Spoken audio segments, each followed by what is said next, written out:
উক্তি। প্রথম মধ্যরাতে অস্ত্র উঁচিয়ে গুলি করে প্রথম জিয়াউর রহমান বলছেন উই রিভোল্ট, এবং এর মাধ্যমে এই পাকিস্তানি বাহিনীর বিরুদ্ধে একটা রিভোল্ট বা বিদ্রোহ শুরু হয়। এটা একেবারে শতসিদ্ধ প্রমাণিত সত্য। সেই সত্যের বিপরীতে দাঁড়িয়ে জামায়াতের আমির বলছেন, অলি আহমেদ বলছি উই রিভোল্ট। আমার ধারণা অলি আহমেদ লজ্জিত হয়েছে এটা শুনে, উনি কিছু বলেন নাই তখন। এখন জামায়াতের আমিরের এই বক্তব্যের সঙ্গে অলি আহমেদ যে জিয়াউর রহমান উই রিভোল্ট বলছে, জিয়াউর রহমান স্বাধীনতার ঘোষণা দিয়েছে, এই রিলেটেড তার যে ইন্টারভিউ আছে সেগুলো জুড়ে দিয়ে এখন সব জায়গায় যাচ্ছে সোশ্যাল মিডিয়ায়। তো এই ভদ্রলোকের বা তার জোটের বা তার দলের কি উপকারটা হলো না অপকার হলো তিনি বুঝতে পারেন? আসলে এই রাজনীতির মাঠে এখন নির্বাচনে তারা একটার পর একটা ধাক্কা খেয়ে হারিয়ে ফেলছেন। তা জামায়াত ইসলাম কিন্তু অনেকখানি এগিয়েছে রাজনীতিতে, জনসমর্থনে, এটা বোঝা যায়। কিন্তু আমার ধারণা তারা এই খেয়ে হারিয়ে ফেলে এটার পর একটা ব্লান্ডার করবে, এবং যত নির্বাচনের দিন ঘনিয়ে আসবে তারা যতটুকু সমর্থন পাবে বলে প্রত্যাশিত ছিল অনেকের কাছে, সেটা ডে বাই ডে কমতে থাকবে তাদের এই অসংলগ্ন কথা আচরণের কারণে। নারীদের নিয়ে প্রথম কথা হলো ওনার আল জাজিরার যে ইন্টারভিউটা, সেই ইন্টারভিউটাও নারীর প্রগতিশীলতা, নারীর যে এগিয়ে যাওয়া, তার যে স্বাধীনতা এবং নারীর যে অধিকার তার সঙ্গে সামঞ্জস্যপূর্ণ না।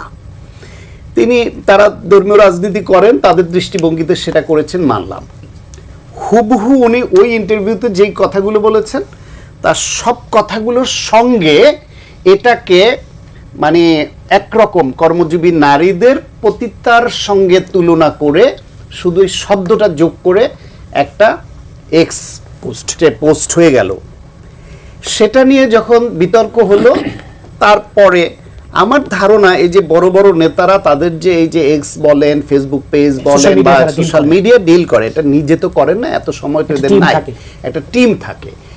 এখন জামায়াতের নারীর প্রশ্নে তাদের দৃষ্টিভঙ্গি কি সেটা কিন্তু আমরা জানি, তাদের বক্তব্যে জানি, তাদের আচরণে জানি, তাদের অতীত ভূমিকা জানি। ফলে তার টিমে তার যে কর্মী বাহিনী তারাও ওইটা রিড করতে পারে তার আমির বা তাদের নেতারা কি চায়। হয়তো সেই ধারণা থেকে ওই আল জাজিরার ওই বক্তব্যটাকেই হুবহু ওইভাবে শুধু একটা শব্দটাকে যোগ করে, এবং এটা খুব সুন্দর লেখা কিন্তু ইংলিশে যে পোস্টটা, এটা যেন তেন কাঁচা হাতের লেখা না, এবং ঘুরিয়ে এমনভাবে লিখছে যে সরাসরিও বলে দেয় নাই। যদি জামায়াতকে জড়িয়ে এরকম একটা হাইপ তোলার জন্য কোনো গোষ্ঠী করতো তাহলে এই ভাষা লেখা হওয়ার কথা না। এক দ্বিতীয় হলো গিয়ে এরপর উঠলো, বললো যে হ্যাক হয়েছে। হ্যাক হওয়া নিয়ে কয়দিন ধরে প্রত্যেকেই একটা কথা বলছেন, আমার কিন্তু ফেসবুক পেজ একাধিকবার হ্যাক হয়েছে, এবং সেই হ্যাক হওয়া ফেসবুক যারা উদ্ধার করে দিয়েছেন তারাও আমাকে এখন বলছেন আপনিও এটা নিয়ে পোস্ট করলেন, আপনার আইডিও তো হ্যাক হয়েছিল, আমি কত ঘন্টায় উদ্ধার করে দিয়েছিলাম। কত ঘন্টায় না, বেসিক্যালি একদিন পরে উদ্ধার করে দিয়েছিল। কিন্তু সেই উদ্ধার করবার জন্য আমাকে আইডি কার্ড হাতে নিয়ে ছবি তুলে পাঠাতে হয়েছে, অনেক প্রশ্নের জবাব দিতে হয়েছে, আমার ইমেলে তাদের তার আগে যখন হ্যাক করে তার আগে মেসেজ আসে সামওয়ান অন্য কোনো ডিভাইস থেকে যাচ্ছে। এখন তো 2 ফ্যাক্টর অথেন্টিকেশন আরও রেস্ট্রিক্টেড হয়েছে, তার উপর যদি এটা আবার ভেরিফাইড পেজ হয় তাহলে তো আরও সুরক্ষিত। সেইখানে যদি তার এটা অন্য কেউ হ্যাক করে থাকে তাহলে ওই যে তার মেলে অথবা তার মোবাইলে যে টেক্সট আসার কথা সেই মেসেজ দুইটা ওরা দেখাই দিলে হয়েছে, ওটা কিন্তু দেখাচ্ছে না। এবং এত অল্প সময়ের মধ্যে উদ্ধার হওয়া, এই মেসেজ না দেখাতে পারা, সমস্ত কিছু এটা মোটামুটি প্রমাণিত যে এইটা আসলে হ্যাক হয় নাই। জামায়াতের ফলোয়াররা জামায়াতের আমিরকে মানে যারা পেজ চালান তারা যেহেতু তাদের নেতাকে রিড করতে পারেন, এরও একই মানসিকতার, তারা এটা দিয়ে একটা ব্লান্ডার করে ফেলেছেন। ফলে বললাম মুক্তিযুদ্ধের ইতিহাস, মুক্তিযুদ্ধ, নারীর অধিকার, নারী সম্পর্কে অবস্থান, এগুলো নিয়ে জামাতের একটু চুপচাপ থাকাই ভালো ছিল, যেহেতু তারা এই লাইনের না। তাদের শেষ করে একটা কথা দিয়ে আর একটা যোগ করি, তাদের দলীয় নারীরা তারা বলছে পুরুষের নেতৃত্বর অধীনে নারীরা থাকবে, এটা মেনে নিয়েই তারা এই দল করে, নারী নেতৃত্বের সুযোগ নাই। সেটা অন্য করতে পারেন, ওনাদের ব্রেন ওয়াশ হয়েছে, অন্য করতে পারেন। অন্য ধর্মের তারা কেন করবে? কর্মজীবী বিভিন্ন নারী যারা স্বাধীনতা চায় এবং এই যুগে নারী স্বাধীনতা যারা চর্চা করে তারা তো ওনাদের এই ধারণায় আসবে না। তাহলে 51% নারীর দেশে জামায়াত কত শতাংশ ভোট হারালো আর নিজেদেরকে কতটা তারা অধঃপতন করলো, সেই হিসাবটা তো ইলেকশন কনস্টিটিউশনাল যে কোনো একটা প্রিন্সিপাল থাকে, সেই জিনিসপত্রগুলো আপনি মেজরিটি ওপিনিয়ন দিয়ে চেঞ্জ করতে পারেন না। যখন ইটস অ্যাবাউট ইকুয়ালিটি, আমরা তো মুক্তিযুদ্ধের ঘোষণাপত্রে যে 3টা মূল বক্তব্য ছিল সেটাকে তো আমরা এবার কনস্টিটিউশনে নিয়ে আসার কথা বলছি। তো আপনি যখন সেখানে সমতার কথা বলছেন, আপনি যখন সেখানে সাম্যের কথা বলছেন, আপনি এমন একটা পলিসি প্রমোট করছেন যেটা সেই সমতাকে প্রশ্নের মধ্যে ফেলে দেয়। তো সেটা তো আমার কাছে অনেক বেশি ভয়াবহ একটা কথা। এবং আরও একটা জিনিস, যে লিডারশিপের সংজ্ঞাটা কি? ন্যাশনাল লেভেল লিডারশিপ কি মানে শুধুমাত্র মানে নারী প্রধানমন্ত্রী হতে পারবে না এই পর্যন্ত, নাকি আরও মানে নারী যদি কেউ যদি কোনো একটা বিভাগ চালান সেটাও তো একটা নেতৃত্ব দেওয়া, কেউ যদি একটা প্রাইভেট সেক্টরে কোনো একটা অর্গানাইজেশন চালান সেটাও নেতৃত্ব দেওয়া, রিসার্চ অর্গানাইজেশন চালাচ্ছেন নেতৃত্ব দেওয়া। এখন কি মানে সেই নেতৃত্বগুলো আমরা বন্ধ করব? যদি না করি তাহলে যদি আমি এখানে একটা বিষয় কি, আমি একটু তলা থেকে দেখি, আমি তো তলার মানুষ। এখানে স্যার আছেন, আসিফ স্যার আছেন, সায়ন্ত ডক্টর সাহেব আছেন আর কি। তো আমি তলাতে যা দেখছি আর কি, একদম তলায় একটা শ্রমিক মেসে কি আলাপ হচ্ছে, চায়ের দোকানে কি আলাপ হচ্ছে। আমরা ধরেন এই নির্বাচন ধরে আমার এলাকায় ঢাকা 15-তে যখন 7-8 মাস আগে কাজ শুরু করলাম, তখন আমি নিজে একটু কনফিউজড হয়ে গেছিলাম যে ব্যাপারটা কি। আমি আমার নিজের পাড়া, নিজের মহল্লাটাকে ঠিক রিড করতে পারছি না। বাংলাদেশ কি খুব চেঞ্জ হয়ে গেল কিনা, ঠিক আছে? চারদিকে খুব প্রকোপ, হ্যাঁ, এবং জামাতের আত্মবিশ্বাসে খুব টুইটম্বুর একটা পরিস্থিতি, এবং হিজাবের সংখ্যাও ইত্যাদি বেড়ে গেছে, পর্দার সংখ্যাও বেড়ে গেছে, এবং যে কেউ দাঁড়িয়ে রাখছে আর কি। আমি দেখলাম যে ক্লিন শেপ খুব কম, এমনও দেখা যাচ্ছে যে কোথাও 10 জন বসে আছে, আমি একমাত্র শেপ করা মানুষ। আমার নিজেকে মনে হচ্ছে এলিয়েন, ঠিক আছে? ব্যাপারটা কি করতে করতে করতে গিয়ে দেখলাম যে না, ব্যাপারটা আসলে সেমনটা নয় আর কি। চেহারাটা লাগছে অন্যরকম দেখতে, কিন্তু ভেতরটা আগের মতোই আছে মানুষের, আর চেতনার জায়গাটা আগের মতো আছে আর কি। এবং আমি কিন্তু খুব সেন্সিটিভ এলাকা, এখানে জামাতের আমি স্বয়ং কাজ করছে আর কি, ঢাকা 15। তো সেখানে অনেকগুলো বিষয় যে আমি দেখেছি তাদের এই ধরনের বক্তব্যগুলোতে, কিন্তু তলার মানুষের রিয়াকশন আছে। তারা বলতেছে যে এটা অপ্রয়োজনীয় কথা, এই কথায় তারা আবার সবসময় ভয় পায়, এই কথায় না আবার একটা দাঙ্গা বেঁধে যায়, এই কথায় নাকি একটা দঙ্গল বেঁধে যায়, মব তৈরি হয়ে যায়, এইসবকে নিয়ে আবার নাকি নির্বাচনটাই বাতিল হয়ে যায়। মানুষের প্রচণ্ড প্রত্যাশা আছে নির্বাচন হোক, আবার আতঙ্ক আছে নির্বাচন হয়তো হবে না, আবার আতঙ্ক আছে নির্বাচনের সময় বড় সংঘাত হবে কিনা। এবং সেই সময় এই ধরনের তাদের ভাষায় বলি সুরসুরি দেওয়া আলোচনা, যেটা আপনাকে সুরসুরি দিচ্ছেন, আমাদের ভাষায় বলি একটা প্রভোকেশন দেওয়া হচ্ছে, উস্কানি দেওয়া হচ্ছে, যে পরিস্থিতিটাকে হচ্ছে ঘোলাটে করার জন্য। দেখবেন কোনো প্রয়োজন নাই কথা বলবার। আমি সায়ন্ত ভাইয়ের সাথে খুব একমত আর কি, যে এটা তার বিভাগ না, তার ডিপার্টমেন্ট না, ঠিক আছে? এই ব্যাপারটা তিনি কথা বলতে যান কেন? এটা তার দুর্বলতার জায়গা। তো তার দুর্বলতার জায়গা কি আপনি কি মনে করতে চান যে এত বড় লিডার তিনি স্লিপ অফ টাং এসব বলছেন? আমরা কিন্তু আমি ব্যক্তিগতভাবে এটাকে মনে করি না স্লিপ অফ টাং। এটা হচ্ছে বারবার যখন বলছেন, প্ল্যানফুলি বলছেন যে এটা নিয়ে একটা সংঘাতময় পরিস্থিতি তৈরি হোক, এবং এমন একটা ঘোলাটে পরিস্থিতি তৈরি হোক যেমন সবাই আমরা বলতে বাধ্য হই, বা কুকুরটা সামলে রাখো, আপাতত ভিক্ষা চাই না, আপাতত জানটা বাঁচাও, নির্বাচনটা পেছাও, এরকম একটা পরিস্থিতি তৈরি হতে পারে আর কি। সেই তৈরি করার জন্য সহবক্তা যারা কথা বলেছেন, আমার কাছে একরকম মনে হচ্ছে যে আমি এখানে পুরো জোটের প্রতিনিধি হয়ে হয়তো একাই লড়তে হবে। না, কিন্তু প্রগতিশীল তরুণদের দল, কিন্তু মূল জায়গাটা হলো যে 11 জন ঐক্যে আছেন আর কি। আমি সেটাই বলছিলাম, সবার দায়িত্ব নেওয়া দরকার, আপনাদের ট্যাকটিক্যাল ইউনিটি। মূল জায়গাটা হলো এখানে এটা সত্য যে নারী প্রশ্ন এবং বাংলাদেশের প্রেক্ষিতে মুক্তিযুদ্ধ প্রশ্ন, আর বৈশ্বিক প্রেক্ষিতে আপনার রিলিজিয়াস যে পলিটিক্স, সেটার সাথে যে আপনার বিশেষ করে মুসলিম সংখ্যাগরিষ্ঠ রাষ্ট্রে আপনার ইসলামিক খিলাফায় রাষ্ট্র এবং গণতন্ত্র, এর মধ্যকার যে তাত্ত্বিক সংঘাত আছে, আপনার শতবর্ষব্যাপী বিতর্ক আছে, এর মধ্য দিয়েও বাংলাদেশে যেই ধরনের রাজনীতি গড়ে উঠেছে, আমি এটাকে প্রথমত মনে করি যেটা একটা অস্বাভাবিক পরিস্থিতি। এবং এটা যে কোনো জায়গায় যখন ফেসিবাদ দানা বাঁধে, তখন সমাজের যে সামাজিক শক্তিগুলো স্বাভাবিকভাবে ধ্বংস করে দেয় এবং কোনো না কোনো গোষ্ঠীকে ডিহিউম্যানাইজ করে, নির্যাতিত করে। যে বাংলাদেশের ক্ষেত্রে যেটা হয়েছে গত 15-17 বছরে, জামাতে ইসলাম এবং বিএনপি সমভাবে একই পরিচয় ট্যাগড হয়েছেন, এবং মূল ট্যাগিংয়ের জায়গাটা কিন্তু বিএনপি ছিল না, ট্যাগিংয়ের জায়গাটা ছিল বিএনপি যেহেতু জামাতের সাথে আছে। সো এখানে আপনার এই গোটা দুই শক্তি একত্রে মিলে বাংলাদেশে মৌলবাদের উত্থান ঘটবে, অথবা বাংলাদেশে যত ধরনের আপনার ধর্মভিত্তিক অপকর্ম আছে সেটার জন্য দায়ী হবে।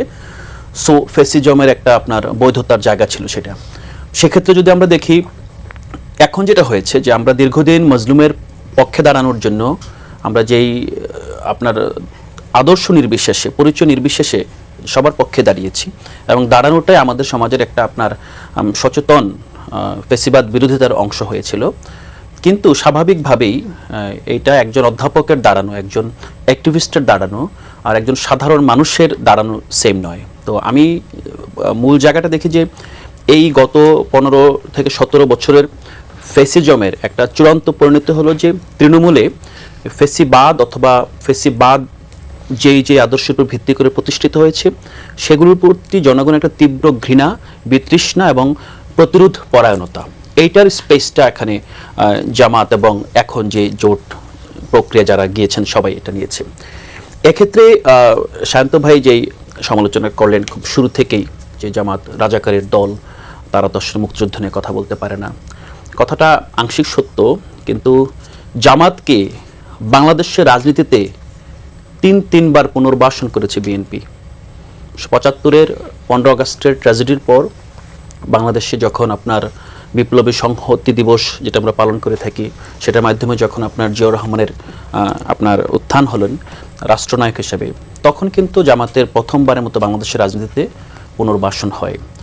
তখন কিন্তু মুক্তিযুদ্ধের 5 বছরও হয় নাই, মানুষের মনে দগদগে ক্ষত, এবং ওই সময়কার যে পরিস্থিতি আমি নিশ্চয় মনে করি না যে 2025-এ এসে 26 সালের যে নির্বাচন, এই নির্বাচনটা 1975-এর জামাতকে পুনর্বাসন, জামাতকে রাজনীতির সুযোগ দেওয়া, বৈধতা দেওয়া, রাজনৈতিক দল হিসেবে তাদেরকে আপনার পাসপোর্ট ফিরিয়ে দিয়ে, নাগরিকত্ব ফিরিয়ে দিয়ে এসে তাদেরকে আপনার রাজনীতিতে পুনর্বাসিত করা, সেটার সাথে এটা তুলনীয় নয়। কিন্তু আপনি কি মনে করেন কিনা যে মুক্তিযুদ্ধ, নারী, এইসব ইস্যুতে আসলে এই ইস্যুতে আমি একটু আসছি, জাস্ট ছোট একটা বিষয় বলি যে জামাতকে পেলে পুষে বড় করেছে বিএনপি। জামাত 75-এর পর বিএনপির শাসনে বৈধতা দিয়েছে।